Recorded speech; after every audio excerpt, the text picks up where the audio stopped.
आप सभी ने वो कहावत तो जरूर सुनी होगी कि जब जहाज डूबता है तो सबसे पहले चूहे भागते हैं। ये कहावत 100% पूर्व सीएम भूपेंद्र हुड्डा के ऊपर भी लागू होती हुई नजर आ रही है।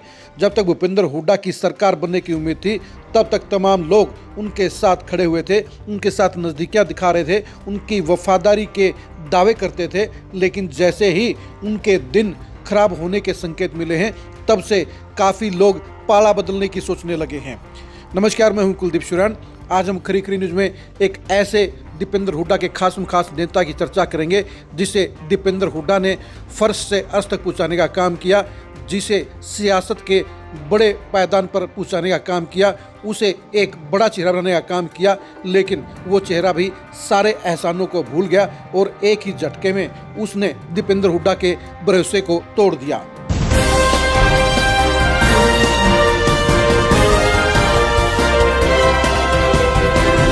हम बात कर रहे हैं दिवांशु बुद्धिराजा की। दिवांशु बुद्धिराजा गोहाना के एक बिल्कुल आम परिवार से संबंध रखता है। दीपेंद्र हुड्डा की इनायत उस पर हुई। दीपेंद्र हुड्डा ने पहले उसे पंजाब यूनिवर्सिटी का प्रेसिडेंट बनाया, उसके बाद NSUI का स्टेट प्रेसिडेंट बनाया, उसके बाद युवा कांग्रेस का स्टेट प्रेसिडेंट बनाया, उसके बाद उसे करनाल सीट से लोकसभा का चुनाव लड़ाया। इतने ज़्यादा एहसान दीपेंद्र हुड्डा ने किसी और नेता के ऊपर नहीं किए। वो सबसे करीबी, सबसे खास नेता माना जाता है। दीपेंद्र हुड्डा का सबसे चहेता युवा नेता माना जाता है। लेकिन इसी चहेता नेता ने दीपेंद्र हुड्डा के भरोसे को तोड़ने का काम कर दिया और उसने हुड्डा फैमिली के सबसे बड़े दुश्मन की चौखट पर जाने से गुरेज नहीं किया। कल असंध के अंदर पूर्व विधायक शमशेर गोगी का 70वां जन्मदिन था और इस मौके पर कुमारी शैलजा, वीरेंद्र सिंह, कुलदीप शर्मा और तमाम शैलजा खेमे के नेता वहाँ पर पहुँचे हुए थे। ऐसे में उनको बधाई देने वालों की सूची के अंदर दिवांशु बुद्धिराजा का नाम सबसे ज़्यादा चौंकाने वाला रहा। आप खुद ही देखिए कि खुद शमशेर गोगी ने ये पोस्ट डाली है जिसमें उन्होंने दिवांशु बुद्धिराजा का नाम बधाई देने वालों की सूची में डालने का काम किया है। साथ ही आप फोटो भी देख सकते हैं। इन फोटो में आपको शमशेर गोगी के घर के बाहर दिवांशु बुद्धिराजा भी नजर आएंगे। आप दिवांशु बुद्धिराजा के इस कदम के बारे में क्या कहेंगे? आप भी यही कहेंगे कि दिवांशु बुद्धिराजा ने बहुत गलत किया है, क्योंकि सारी दुनिया जानती है कि विधानसभा चुनाव के बाद शमशेर गोगी ने भूपेंद्र हुड्डा के ऊपर सबसे ज़्यादा अटैक करने का काम किया है। कांग्रेस की हार के लिए गोगी ने सबसे ज़्यादा भूपेंद्र हुड्डा को जिम्मेदार ठहराया है। उन्होंने भूपेंद्र हुड्डा के ऊपर तमाम तरह के आरोप लगाने का काम किया है। इतनी कड़वी भाषा शैलजा ने भी कभी हुड्डा फैमिली के बारे में नहीं बोली। इतनी ज़्यादा कड़वी भाषा कुलदीप शर्मा ने भी भूपेंद्र हुड्डा के बारे में नहीं बोली। लेकिन शमशेर गोगी ने बार बार भूपेंद्र हुड्डा को टारगेट करने का काम किया। यानी आज की तारीख में शमशेर गोगी भूपेंद्र हुड्डा फैमिली का सबसे बड़ा सियासी दुश्मन है। उसी दुश्मन की चौखट पर जन्मदिन की बधाई देना दिवांशु बुद्धिराजा को शोभा नहीं देता है। लेकिन दिवांशु बुद्धिराजा ने ऐसा काम कर दिया और उन्होंने शमशेर गोगी को जन्मदिन की बधाई देकर सारे के सारे एहसानों को बुलाने का काम कर दिया। उसने ये भी संकेत दे दिया कि वो किसी के सगे नहीं हैं। दिवांशु बुद्धिराजा के लिए दीपेंद्र हुड्डा ने हर मुमकिन काम करने का काम किया। उन्हें भीड़ से अलग निकालकर हरियाणा के चंद युवा नेताओं के अंदर शामिल करने का काम किया, बड़ा सियासी स्टेटस देने का काम किया। दिवांशु बुद्धिराजा अगर आज हरियाणा के चंद बड़े युवा नेताओं में शामिल है तो वो सिर्फ दीपेंद्र हुड्डा की मेहरबानी से हैं।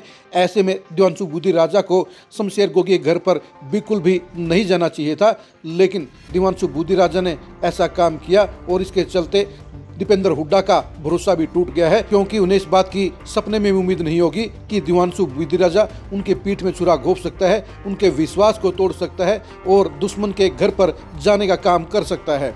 दिवांशु बुद्धिराजा के साथ में आपको दीपेंद्र हुड्डा का एक और नया चेला नजर आएगा। हम बात करें पराग गाभा की। पराग गाभा को दीपेंद्र हुड्डा ने करनाल शहरी कांग्रेस का जिला अध्यक्ष बनाने का काम किया है, उनके ऊपर भरोसा जताने का भी काम किया है। लेकिन पराग गाभा भी इस एहसान को चंद दिनों में भूल गए और वो भी शमशेर गोगी को जन्मदिन की बधाई देने के लिए पहुंच गए। यानी दीपेंद्र हुड्डा और भूपेंद्र हुड्डा के विश्वास पात्र लोग भी अब पाला बदलने की सोच में चलने लगे हैं। उनको शायद ये लग रहा है कि कुमारी शैलजा और वीरेंद्र सिंह की जोड़ी आगे बढ़ जाएगी, इसलिए उन्होंने उनके खास शमशेर गोगी के जन्मदिन पर बधाई देने का काम किया। आप खुद ही बताइए कि जब दिवांशु बुद्धिराजा जैसे लोग और जब पराग गाभा जैसे लोग दुश्मनों के साथ में हाथ मिलाएंगे, उन्हें बधाइयाँ देने का काम करेंगे, तो फिर भूपेंद्र हुड्डा और दीपेंद्र हुड्डा किस पर भरोसा करें? करनाल कांग्रेस के अंदर भूपेंद्र हुड्डा के लिए झटका नया नहीं है। 15 दिन में ये दूसरा मौका है जब भूपेंद्र हुड्डा को करनाल में बड़ा झटका मिला है। इससे पहले सुमिता सिंह और राकेश कुंभोज जैसे नज़दीकी लोग भी उन्हें झटका दे गए थे। वो ललित बुटाना के घर के ऊपर कुमारी शैलजा के सामने वहाँ पर कार्यक्रम में गए थे, उनके साथ में नज़दीकियाँ दिखाने का काम किया था। उसके कारण दीपेंद्र हुड्डा और भूपेंद्र हुड्डा काफ़ी नाराज हुए थे और उसके बाद इस नाराजगी के चलते ही सुमिता सिंह और राकेश कुंभोज ने मीडिया के सामने सफाई देने का काम भी किया था। लेकिन दिवांशु बुद्धिराजा का केस उनसे अलग है, क्योंकि दिवांशु बुद्धिराजा के लिए दीपेंद्र हुड्डा ने जो रिस्क लेने का काम किया, जो प्रमोट करने का काम किया, जो उसे आशीर्वाद देने का काम किया, वो बाकी नेताओं के लिए बराबरी का नहीं है।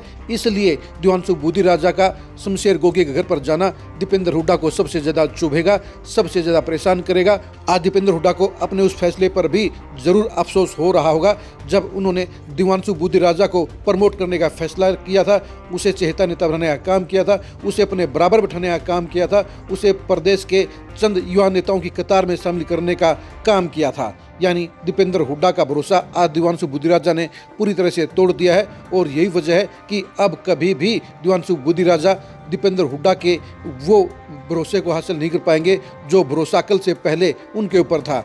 आप दिवांशु बुद्धिराजा के इस कदम के बारे में क्या कहेंगे, कमेंट करके जरूर बताइए। क्या दिवांशु बुद्धिराजा ने दीपेंद्र हुड्डा का भरोसा तोड़ने का काम नहीं किया है? दिवांशु बुद्धिराजा किस लालच में और किस भावना में शमशेर गोगी के घर गए होंगे, इसके बारे में कमेंट करके जरूर बताइए। दिवांशु बुद्धिराजा से जुड़ी खबरों को जानने के लिए आप लगातार खरी खरी न्यूज़ के साथ बने रहिए। आप हमारे फेसबुक पेज को फॉलो कीजिए, आप हमारे यूट्यूब चैनल को सब्सक्राइब कीजिए। नमस्कार।